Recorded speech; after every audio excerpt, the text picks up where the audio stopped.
ضلع سدیپیٹ کے حلقہ صبری گجویل کے بیشتر مواضعات میں اور گجویل ٹاؤن میں مختلف اداروں اور تنظیموں کی جانب سے عظیم مجاہد آزادی دستور ہند کے معمار بابا صاحب امبیڈکر کی 132ویں سالگرہ تقریب روایتی جوش و خروش کے ساتھ منائی گئی، جس میں عوامی نمائندوں، قائدین، مختلف تنظیموں، اداروں کے ذمہ داروں نے ڈاکٹر امبیڈکر کے مجسمے اور تصاویر پر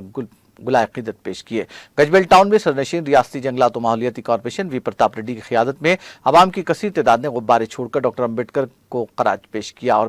انہوں نے اپنے خطاب میں کہا کہ ڈاکٹر امبیڈکر کی تدوین کردہ دستور ہندوستانی قوم کے جان و مال اور بنیادی مفادات کا تحفظ فراہم کرتا ہے۔ ہندوستانی قوم اپنے کسی بھی مسئلے پر دستور ہند کے دیے گئے حقوق کی بنیاد پر اپیل کرنے کا حق رکھتی ہے۔ ڈاکٹر امبیڈکر نے قوم ملت کی ہمہ جہتی ترقی کے لیے بڑی دوراندیشی کے ذریعے دستور ہند کو تحریر کیا۔ انہوں نے عوام کو ڈاکٹر امبیڈکر کے ذریعے فراہم کردہ حقوق کو پانے کے لیے دستور کا سہارا لینے کا مشورہ دیا۔ رکن قانون ساز کونسل وی یادو ریڈی، صدر بلدیہ راجمولی، نائب صدر محمد ذکی الدین، صدر منڈل پریشد داسری امراوتی، ضلع پریشد رکن پنگالا